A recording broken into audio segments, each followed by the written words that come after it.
cover sheet, hindi po yan po pwedeng dumiretso kaagad sa Deputy Director General for Operations. Dadaan po muna yan dun sa team leader niya. Because at that time, he was just an assistant chief.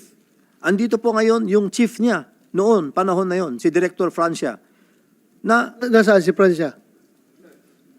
Is it the back, sir? Puka.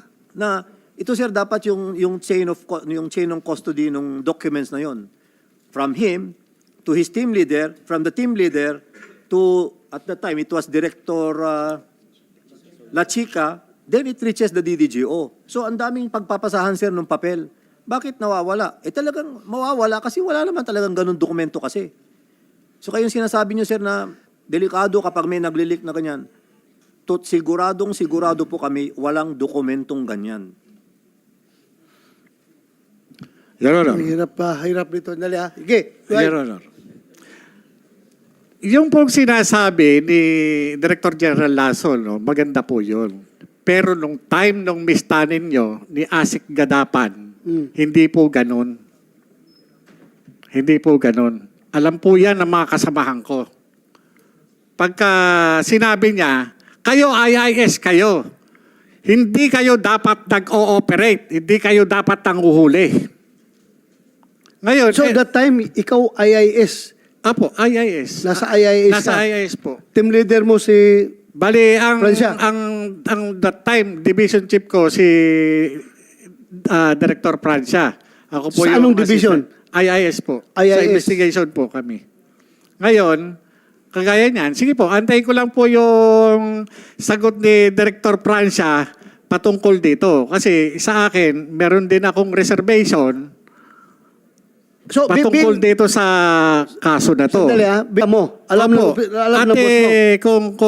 kung sasabihin po niya, kung ipagtatapat niya rito sa kapulungan ito, kung nagkausap ba kami o hindi, bago itong hearing na ito. Ayun po, bibigay ko po sa kanya. Hindi ko nakuha yung last na sinabi mo. Kung ipagtatapat po niya, kung nagkausap po kami bago itong hearing na ito, nung pumutok tong iskandalo na ito sa social media, at kung ano yung sinabi niya sa akin.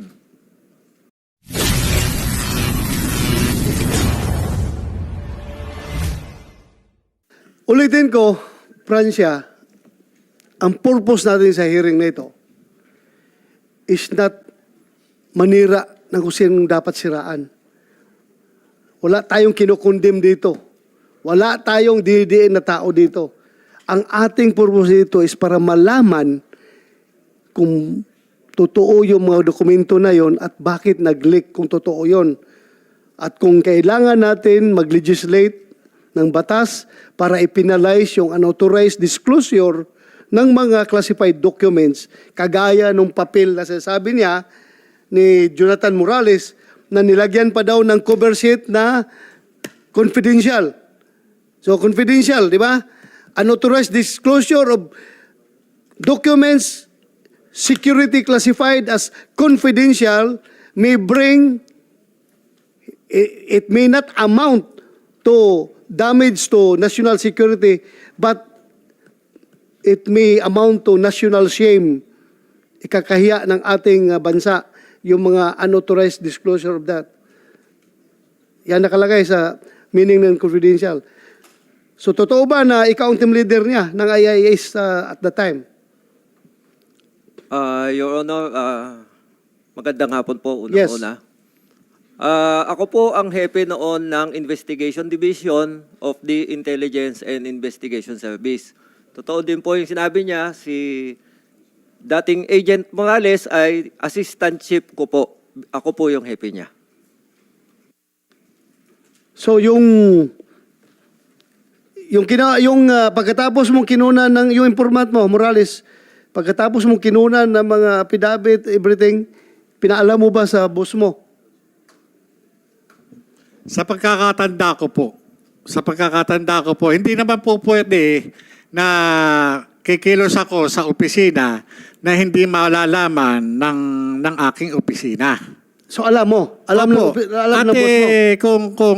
Kung sasabihin po niya, kung ipagtatapat niya rito sa kapulungan ito, kung nagkausap ba kami o hindi bago itong hearing na ito. Ayun po, bibigay ko po sa kanya. Hindi ko nakuha yung last na sinabi mo. Kung ipagtatapat po niya, kung nagkausap po kami bago itong hearing na ito, nung pumutok tong iskandalo na ito sa social media, at kung ano yung sinabi niya sa akin. Nag-usap kayo? At may sinabi ka sa kanya? Wala po akong natatandang nag-usap kami, pero meron po siyang ibang kausap na nandun ako, pero hindi kami talaga ang magkausap. So hindi kayo direkta nag-usap? Hindi po, sir. May isa Your siyang Honor. kausap na nandoon ka. Yes, Your Honor. We did not talk directly. Ito very important dito yung ating integrity.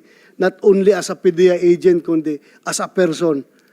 Otherwise, useless itong hearing natin dito kung magsisinungaling tayo. Yes, Remember, kinabukasan ng ating bansa ang nakasalalay dito. Kaya dapat huwag tayo magsinungaling. Aside from the fact that you have taken your oath to tell only the truth and nothing but the truth. So help me God. So klaruhin natin ito. That the same goes to you, Jonathan Morales. Ha? So anong sinabi niya? Kung mayroon ka gustong Iya ko na lang muna po siya magsabi. At nire-respeto ko po siya bilang dating... Hindi, sabi mo niya, hindi daw kayo nag-usap. May kausap na ka daw ibang tao na nandun lang siya. Your Honor, sabihin ko na. Go ahead, sige. Your Honor. Huwag na lang nating aminin. I-deny na lang natin para hindi na magulo. Direktor na ako. Ha? Ikaw nasa labas ka na. Oh. Bawa ka naman sa amin.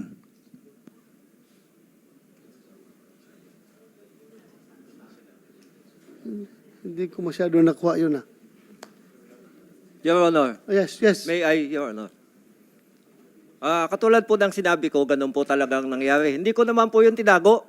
Nasabi ko po yan sa ibang mga kasamahan namin sa PIDEA ngayon na may ganun. May ganun. Na Ano? indirectly ay indirectly ay parang yung nga nadinig ko yung hindi ko lang po matandaan kung sino yung sinabihan ko. Ano? Na may nangyaring ganon, na yung sinasabi niya na nagkausap kami, but indirectly po yon. Hindi ako yung kausap niya.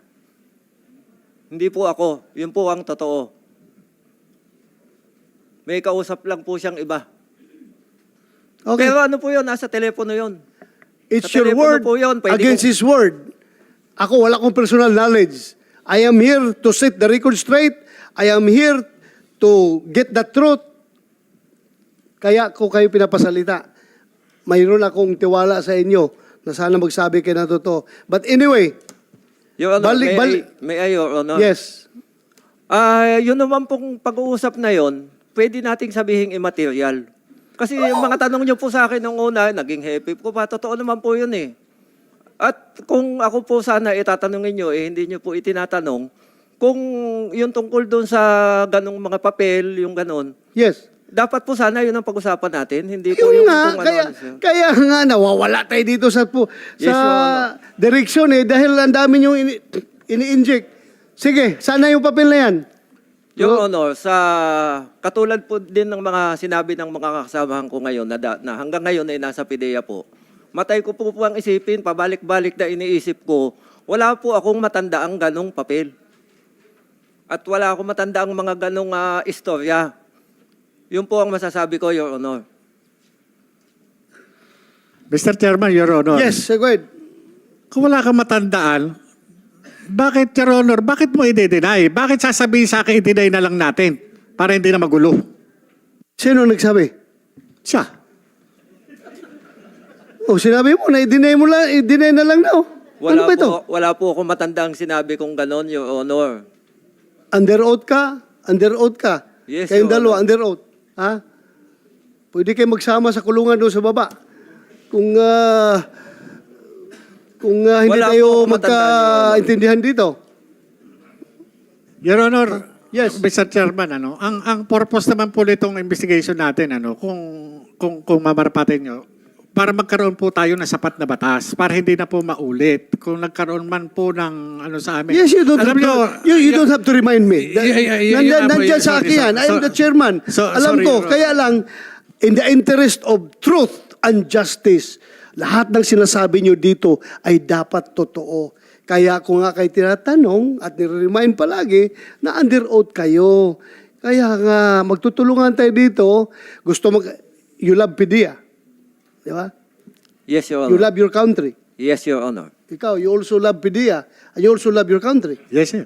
Oh, so magtulungan tayo dito para maiwasan na itong ganitong leakage ng mga classified documents. Yes, sir. Your Honor, since na ito po, ang ano ko na lang po dito, bilang alagad ng batas na lang po, parang pulis sa pulis, Your Honor.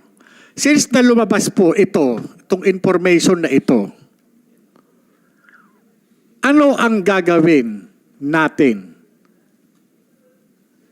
Magkakandak ba tayo ng ng investigation para doon sa mga personalidad na naandito?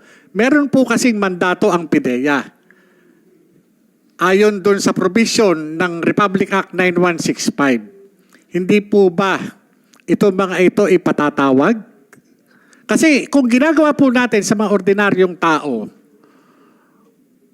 hindi po ba po pwedeng gawin ng PIDEA yung kanilang tungkulin para ito mga ito talagang ma-exonerate din kung kinakailangan o kung kinakailangan managot dahil mayroon silang merong allegation na sila ay gumagamit ng illegal na droga. Can you respond, sir, General Lasso? Your Honor, kaya nga po inumpisahan namin dun sa liham niya sa akin, hinimay-himay namin. Lumalabas naman na puro kasinungalingan itong nire-report niya. So dun pa lang, gustuhin man naming imbestigahan yung mga allegations niya, wala namang katotohanan. So paano kami mag-iimbestiga na based on mistruths? Kaya nga po inumpisahan namin ito. Kasamahan niya dati, sinabi nila walang ganun na nangyari sa naisip nila. Ganun din sa sa boss niya. Siya lang po ang nagsasabi na may ganitong mga dokumento. Sinasabi ko na nga po, wala. Dala namin yung binder ngayon. Kung gusto nyong makita, ganun po ka-tedious yung pagpa-file namin. Lahat ng sinasabi niya, nakokontra namin with documents. Siya po, puro lang, boka. Verbal lang. Kaya, hindi po pwedeng on his mere allegations alone, we are going to invite persons. Correct. Yes. Correct. You're correct. Yes, sir, go ahead, Jonathan Morales. Your Honor, hindi pa po ba yung pinakikita na drug test result na merong discrepancy, meron ng doubt doon sa 2 minutes na drug test. Sino result? nagsabi na 2 minutes? Pinakikita po yan sa social media, yung drug test result ng dating kandidato na ngayong presidente, Bongbong Marcos, yung pong kanyang drug test result, lumalabas 2 minuto lang. Yun yung inaano ko doon kay Director General Lasso. Ngayon, pati doon sa kagaya yan, doon sa pre-ops at saka authority to operate, yung sa dokumento na naiwan sa PIDEA, na sinasabi ni Director Francia na i-deny na lang natin. Kasi, Your Honor, mukhang may nagsisinungaling doon sa mga tauhan ni General Tanungin Lasso. natin, sige. Sana si Francia.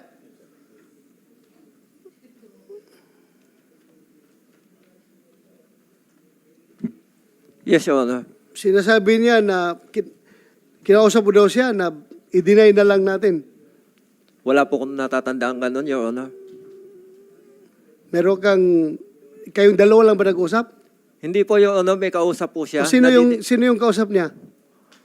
Your Honor, pwede ko bang i-consult po yung aming Legal and Prosecution Service kung magbabanggit po ako ng pangalan, baka po makabiolate po ako ng ano. Well, ng you are Privacy under Act. oath here. You are under oath here. Yes, Your Ah, Honor. kung sino yung kasama mo, tinatanong ka ng chairman, sabihin mo, isagot mo kung, bakit? Meron bang binabayulit mo na batas dyan kung magsabi ka ng totoo? Sino yung kasama mo? Si Mr. Curioso po. Ha? Mr. Dave Curioso. Dave? Ang kasama ko noon, nakausap niya. Sino yan siya? Dati din pong PIDEA, wala na po ngayon. Do you confirm?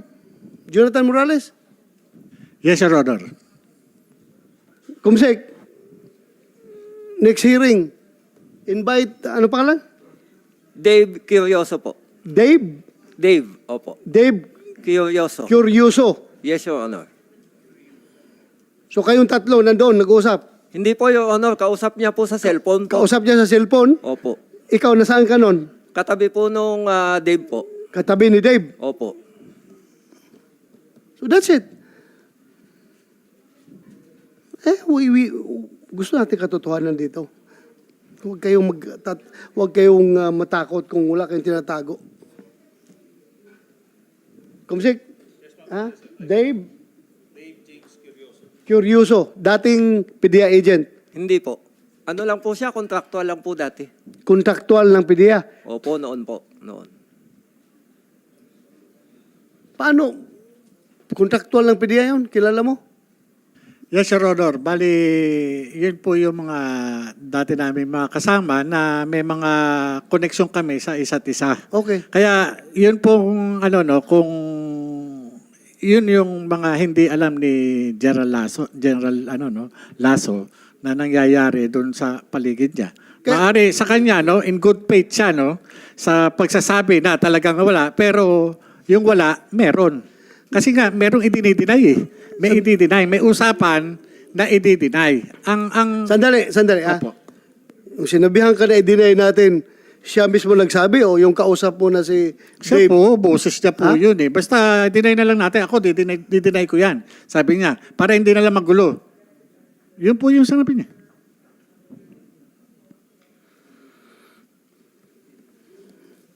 Okay. Your Honor, at saka ako naintindihan ko naman po siya eh. Ang sinasabi nga niya, director na siya. Hindi, ako, kumbaga sa kaya nga po ako dumating ako sa point na nag-isip ako teka muna, ako ang mapipin down dito. Kayo nandyan, ako nasa labas, pero ako ang nakapirma. Magdi-deny kayo, ako ipet. Ba't nyo i-deny? Sasabihin nyo ngayon, hindi nyo alam. Diba? Dahil maiipit kayo, magagalit sa inyo si Director General Lasso. Como ba ang nandoon Bongbong Marcos na presidente ngayon, maiipit ako ang lalagay nyo rin sa alanganin? Abay, malaking kalokohan to, Your Honor. Kawawa naman po ako dyan. May pamilya rin po ako. Ako, yung pagkuha ko ng statement na yan, parte lamang po nung trabaho ko. Nagkataon, naging President Bongbong Marcos yan. Paano kung isang ordinaryong tao lang yan, di pin down yan? Dahil ngayon, Presidente, ngayon, iwas pusoy. Ayoko ho sana na sabihin, kaya nga sinasabi ko rito, Your Honor, hinahayaan ko siyang magsalita. Hinahayaan ko. Alam mo, ang pinaka-culprit talaga nito kung sino nag-leak nito eh. Kaya dapat gagawa tayo ng batas na papanagutin yung mga unauthorized people who are disclosing this classified information, classified documents unauthorizedly. Yan ang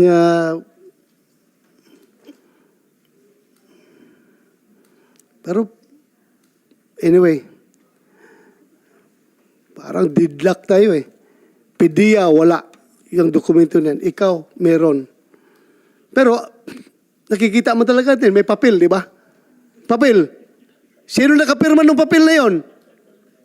Ako, Your Honor. Kaya Ikaw. nga po, Your Honor, kinasabi ko nga, teka muna. Sandali. Ako Sige. Hindi. Pwede ma-flash dyan. Sabi niya, yung- dinay na lang namin. Huwag ko muna niyo i-deny. Bakit kayo mag-deny? Nandito tayo para sa katotohanan. Yung nga, Your Honor, yun nga yung I-flash sinasabi niyo sa yung kwan, yung dalawang papel na yan.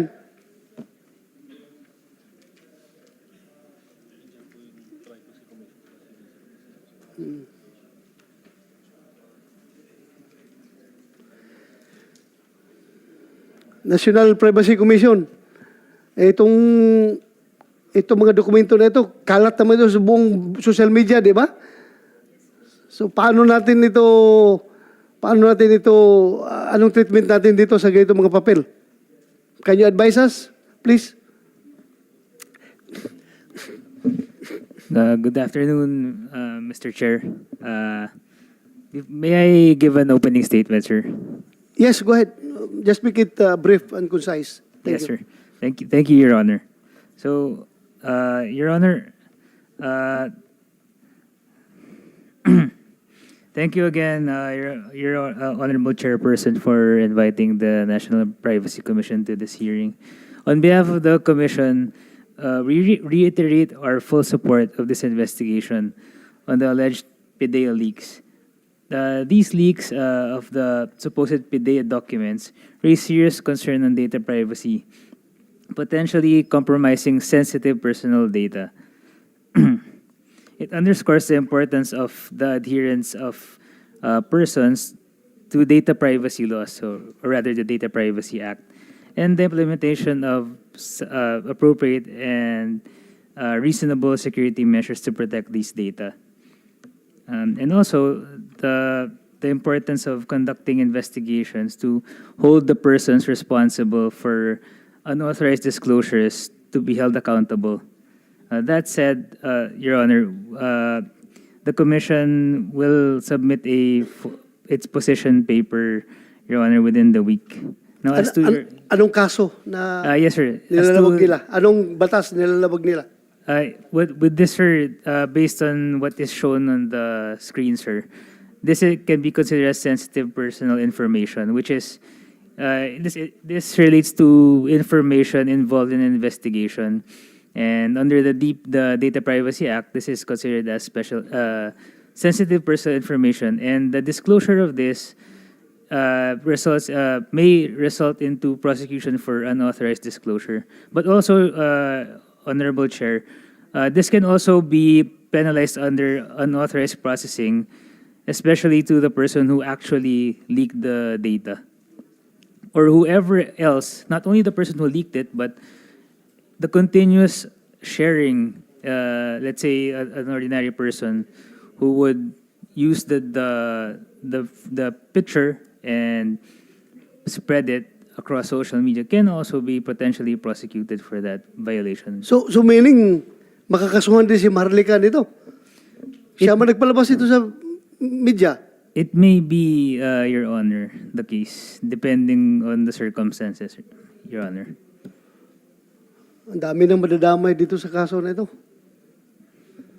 Anyway, pwede ba yung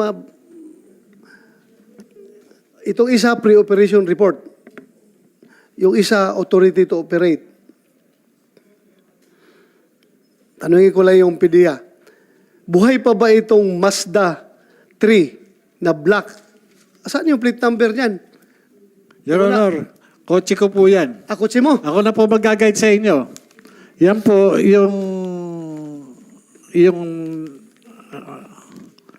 yan po yan, yung telephone number ko po yan, Sun Cellular po yan. Okay.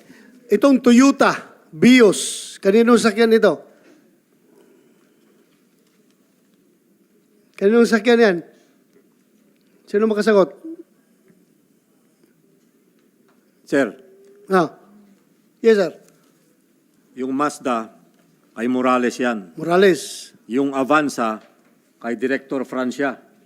Yung Francia. Crosswind sa PIDEA. Yung Toyota Vios, sir, hindi namin alam. Hindi property ng PIDEA yan. Okay. Thank you, sir. So you confirm na organic vehicle ninyo itong ng PIDEA, yung Isuzu Crosswind. At personal ni Francia yung Avanza. Personal mo yan? Yes, Your Honor. Personal. So kung hindi ito totoo, paano lumabas yung papel na yan? Paano nakasulat yung mga details, specifics ng mga sasakyan? May color pa oh. Black, silver, white, white. Kung hindi yan totoo, ano? Your Honor, ganito po yan. Doon po sa PIDEA, halos lahat po ng agent ay gumagawa po ng pre-operational report tsaka authority to operate. Okay. So halos lahat po kami, meron kaming soft copy niyan. Halimbawa po, ako'y gagawa po niyan. May soft copy po ako. Pwede po na hindi ko na baguhin yung dating nakasulat. Minsan po dyan, madaming sasakyan. Tatanggalin ko lang po yung iba. Minsan, pwede na pong hindi ko tanggalin. So kahit po sino sa amin, lahat po ng mga ahente, meron pong format na ganyan at pwedeng, dahil sa mga lumang file, pwede pong yan po yung ilagay. So you're alluding before this committee na ito ay pwedeng naka-soft copy na pwedeng i-print lang anytime ng sinong may access nitong mga papel na ito? Yung Pwede. ibig mo sabihin? Opo, Your Honor. Pwede yung officer on case na may hawak ng kaso na yan? In this case, Jonathan Morales, may hawak siyang soft copy at pwede niyang i-print anytime at i-distribute kung gusto niyo i-distribute? Ang sinasabi ko po, kung sino po yung may hawak ng ganong file na soft copy, pwede niya pong kopyahin, pwede niyang baguhin, at pwede niyang i-print, pwede niyang ibigay sa iba. Ganun po. Pero in this case, ako, basic lang Tingnan niyo yung papel na ito. Sa taas may nakasulat confidential. Di ba? Oh. Sa letter C at saka sa letter A, ano nakikita ninyo? Bilog. Di ba may bilog? Bilog. Di ba? Yan ay butas ng puncher. So, ibig sabihin, itong papel na ito, galing ito nakapile na may puncher at pinutukapi. So, meaning, ito ay lumang dokumento na, kasi nakita may butas Alangan naman, pati yung butas, gagawin ng AI yan, yung artificial intelligence na kuha niyan. Igagawa ng butas na ganyan para lalabas na authentic. Basic lang, basic. Tayo lahat, lumang pulis tayo. Di ba? Klaro man yan na dokumento talaga yan, na may butas, sinirox lang, kaya makita niyo yung bilog nandyan, andyan. Your Honor. Basic. Your Honor, Mr. Chairman. Yan po mga dokumento na yan, ako po ang gumawa. Nandun po yan sa PIDEA. No question about Hindi that. po sa AI. You've been claiming that. Walang Yes, sir. problema. Alam ko yun. Inamin mo lang na ikaw Yes, gumawa sir. Yes, sir. Ikaw ang pumirma. Ang akin lang, I'm trying to be objective here. I don't think yung AI makaproduce ng ganong klaseng kopya na may butas pa, pati yung butas na copy sa Xerox. I'm not sure kung kayang gawin yan, kung ito invented lang ito na papel. But anyway, since nag-claim ang PDEA now, non-existent itong papel na ito as far as their office is concerned. We are taking your word seriously here, sir, na wala ito dyan. Kasi kung nandyan ito sa opisina niyo, pangangalaga niyo, napakalaking pananagutan ng opisina niyo, dahil ito'y siguro nga, confidential lang nakalagay nito. Dahil yung involved na mga tao ay noon, siguro nasa mababa pa lang silang classification. Pero ngayon na ang involved ng mga tao ay presidente na ng Pilipinas, ay siguro top secret yan kung tutuusin ang classification yan. Kung ako mag-classify yan noon, kung ako ang mag-classify, that's top secret. Hindi yan dapat confidential lang. Yes. Your Honor, Mr. Chairman, gusto ko lang i-reiterate talaga na ako wala akong mang hangarin na ano pa yan, ipakalat. Kasi yan wala akong mapapala dyan na masasa publiko. Kundi sabi ko nga, kabatayan ang matatamo ko dahil nga doon sa seryosong impormasyon na nakalagay dyan at yun talaga ikagagalit ng mga taong nandyan. Kapahamakan para sa akin po yan eh. Yes, at saka in fairness to those people, di ba? Matagal ka na investigador eh. Alam mo yan, ito information pa lang galing sa isang confidential informant. After this, ibabalidate mo pa ito. Pag validate mo dito, kung mag-positive man or mag-negative, kakandak ka pa ng actual operation. Pag kandak mo ng actual operation, mag-negative ito or mag-positive. Kung mag-positive man, kakasuhan mo pa sa piskalya.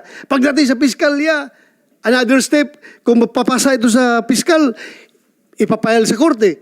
Pagdating sa korte, very mahaba pang hearing ito, either ma-convict man siya or ma-acquitted. Napakahabang proseso. So very unfair kung based on that confidential informant na yan, ikukundim ka agad natin ang tao. Am I correct? Yes, Your Honor. Ang purpose kasi dyan, to verify the veracity of report. Hindi po natin sinasabi na siya ay yun na, no? Kaya nga po kaya po ang purpose yan, kaya magko-conduct ng surveillance, ng casing for verification. Kaya nga. I'm just running through the process, the procedure, para malaman ng mga nakikinig ngayon sa atin na napakahabang proseso pa ito. Ako mismo, kahit na pulis ako, pwede ako gawa ng may isang galit sa akin na confidential informant na yan, pwede ako si Bato. Mahilig yan umupak ng mga drug personalities. Pero involved yan sa drug trafficking. Ito ang information na ibigay ko sa inyo. Pwede, anybody is vulnerable to any reports. So, malayo pa ito. But the fact remains that itong papel na ito ay talagang andyan. Inamin mo nga na andyan. Pero ang PDEA, deny na wala ito. Dahil wala man din talaga sa file nila. Kahit na saan yung dala-dala mong papel, sir?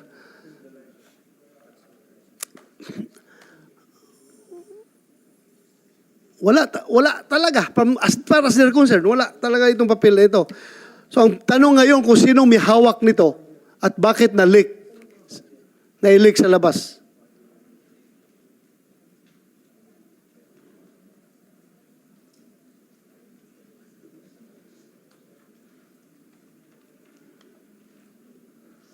Very unfair. Very unfair sa mga tao na na-involve dito. Hindi ako I am not lawyering for anybody here. Pero you will agree with me, mahabang proseso pa ito, di ba? Tatakbo pa ito, operatan pa ito, validation, operation, kung mag-positive, kasuhan. Kaya, kung sino mang mga tao na pangalan nakalagay dyan, yung tama nga yung National Privacy Commission na personal information yan ay dapat pangalagaan. That is why, ikaw naglagay ng classification na confidential. Yes, Your Honor. Oh, that is why.